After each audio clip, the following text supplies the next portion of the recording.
When it comes to shooting steel-cased ammo, there are a lot of myths that are often repeated on forums, YouTube videos, and so on. As someone who has been shooting steel-cased ammunition consistently for several years now, and having also done plenty of research on the subject, I'm making this video to address as well as debunk most of those myths. Some of these issues are directly related to each other, but I still tried to keep the video as organized as possible. So in advance, thanks for watching. If you like the video, remember to hit that like button, and if you want to see more content like this, definitely consider subscribing. Alright, let's get started. Myth number 1. It leaves lacquer in your chamber, causing things like failures to extract. Not true at all. First off, most steel-cased ammo doesn't use lacquer anymore. Manufacturers typically opt for a thin coating of polymer on the cases. This coating is not only cheaper in many instances, but also makes steel cases more slick than lacquer coating, at least in my own experience. But regardless of what coating a cartridge is using, it's been claimed by countless people that they've actually taken a blowtorch to these cases and had nothing come off. Smokeless powder typically burns at temperatures between 2700 and 3500 degrees Fahrenheit, while a blowtorch burns at over 3600 degrees Fahrenheit. Even if a blowtorch was enough to remove the coating from the case, the operating temperature of a firearms chamber will never reach temperatures that high. It's also been speculated that perhaps it isn't the case's coating, but rather the sealer that some manufacturers use on the bullet and primer. This could also be a possibility, but again it's hard to speculate, because out of the thousands of rounds of steel-cased ammo that I've shot, I've never had this kind of issue. So we need to get down to facts and look at what we know for sure. While modern steel-cased ammo shouldn't leave any lacquer or polymer stuck in your barrel, it does leave something behind: gunpowder residue. When firing steel-cased ammo, you'll leave a ring of residue in the chamber. If you switch back to brass-cased ammo, you may experience issues like failures to extract. But why? We'll get to the bottom of that in just a second. Myth number 2. Steel-cased ammo is dirty. This myth actually goes hand in hand with myth number 1. While this may be true to some extent, it's pretty much not true for the reason that people believe it is. If you've ever taken a look at spent brass and steel casings side by side, you may notice there's a bit of a difference. The brass cases are more stretched and deformed, generally speaking, and it makes sense. It's a softer, more pliable material. So what does this have to do with more residue in the action of your gun? Well, simply put, steel cases don't expand and seal like brass cases do. Because they don't expand as much, you end up with a larger amount of residue being blown back into the receiver. Now, to go back to myth number 1, because of this added blowback of residue, you end up with that dirt ring I described earlier. Now when you switch back to brass, which again expands more and seals better, suddenly the cases get stuck in the chamber because of the residue that was left behind by the steel-cased ammo. So how do you fix it? A few passes with a bore brush and a little solvent should do the job. Myth number 3. It wears out your extractor. I suppose in some ways this would be a myth confirmed. Logically, when you use a harder material for shell casings, your extractor should wear faster.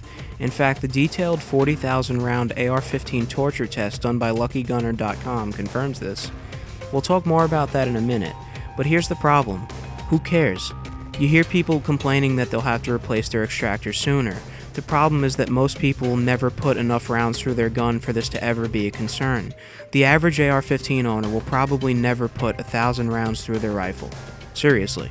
Lucky Gunner's 40,000 round ammo test did show an increase in wear on the extractor using steel-cased ammunition.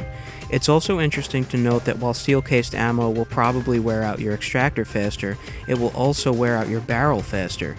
Whether this be an issue of powder burn rate or the bimetal jacket that a lot of these manufacturers are using, Lucky Gunner's test showed that steel-cased ammo shot out their AR-15 barrels faster. But even when Lucky Gunner looked at the cost of multiple barrel replacements, it was still cheaper to shoot steel-cased ammo and replace barrels in comparison to shooting more expensive brass-cased ammo. And this was by a significant margin. And I'm going to put that graph on screen so you guys can take a look at it while you're watching this video. Myth number 4. It's unreliable. So we've already went into how steel-cased ammo can make your gun unreliable because of residue in the chamber, but there seems to be this idea that steel-cased ammo is inherently unreliable. In some cases this is true. In the long run, over thousands of rounds, steel-cased ammo will probably show more malfunctions overall, but like I said earlier, who cares? With all the money you'll be saving, you've got to ask yourself, do a few extra malfunctions really matter? In fact, a malfunction once in a while can actually be useful for training. Not that I'm trying to make excuses, but at the same time, you shouldn't be using steel-cased ammo for anything other than training and range time, so a few extra malfunctions are pretty much irrelevant. And besides, any gun worth its salt should do fairly well with steel-cased ammo anyway. Now, to go back to the test done by Lucky Gunner, they found that most of their malfunctions with steel-cased ammo happened during the later parts of the test, and that this may have been due to worn extractors. But even accounting for all that, they only experienced a handful of malfunctions after over 10,000 rounds through their gun. So is that enough of an issue for someone to just stick with brass-cased ammo? It might be. As for me, with the money I can save and the range time I can get in, these issues don't bother me in the slightest. So I know you guys want to see that test done by Lucky Gunner, so I'll put that link down in the description. The article's pretty long, but they do have a quick 2-minute summary video of the entire test, and I think I'll just roll that in now because it's a good way to get some context as far as what happened and what they found in the test. Again, the full page is in the description, but I'm rolling in their summary video now. The debate over whether brass or steel-cased ammunition is better has been going on for a very long time. We conducted a test in order to find the truth. Be sure to read the article for the whole story, for this is just a summary. We started with 4 brand new Bushmaster AR-15 carbines. Each one was assigned to one brand of ammo: Federal, Brown Bear, Wolf, and Tula. In total, we had 40,000 rounds, 10,000 of each brand. Lubrication was applied sparingly, 1 drop every 1,000 rounds. At 2,500 and 7,500 rounds, a paper towel was used to wipe down the bolt carriers. And at 5,000 rounds, we thoroughly cleaned the upper receiver, barrel, and bolt carrier, then applied 6 drops of oil. The lower receivers weren't cleaned at all, so that we could compare which ammo was the dirtiest over 10,000 rounds. We pushed the carbines very hard, shooting them so fast that they became too hot to hold without injury. We also shot them during harsh dust storms and the pouring rain of Arizona's monsoon season. Each carbine saw the same abuse, and no special cleaning was undertaken in response to the weather conditions. The standout performance came from Federal, which was loaded with a brass case and a copper-jacketed bullet. The carbine assigned to Federal fired all 10,000 rounds without a single malfunction, and the barrel was still shooting acceptable groups at 10,000 rounds. The next best in terms of reliability was Brown Bear, which saw only 9 malfunctions in 10,000 rounds. The first malfunction was a magazine-related failure to feed at about 2,250 rounds, then we had several short-stroking failures at about 5,200. After a complete disassembly, we found that the gas key and gas tube had so much carbon buildup that they were almost completely occluded. This phenomenon was unique to the Brown Bear carbine and was not seen with any of the other ammo types. Later, past 8,000 rounds, we had a number of stuck cases that failed to extract. The barrel of the Brown Bear carbine was completely shot out by 6,000 rounds and would have required replacement at that time. Wolf ammunition only had 15 malfunctions.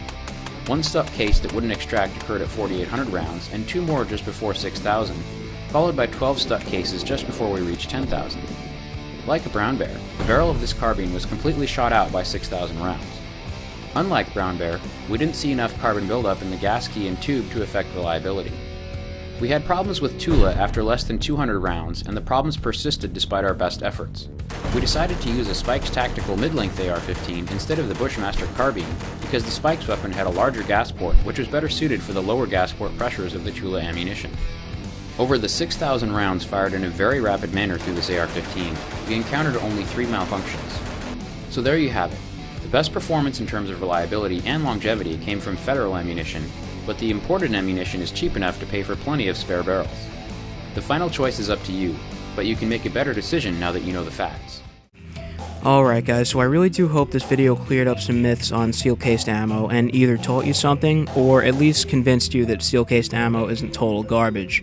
I've been wanting to make this video for a while just because I hear so many people, even some larger YouTube channels, spreading misinformation about steel-cased ammo.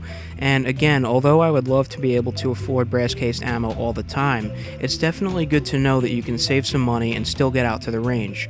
And for me, steel-cased ammo is part of what makes that just a little bit more affordable at the end of the day.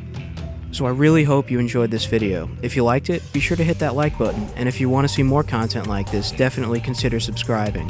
Also, it would be awesome if you guys would consider supporting my Patreon so I can continue to put out high-quality videos like this. More content coming soon, so stay tuned. This is XtremeConditions signing out. See ya.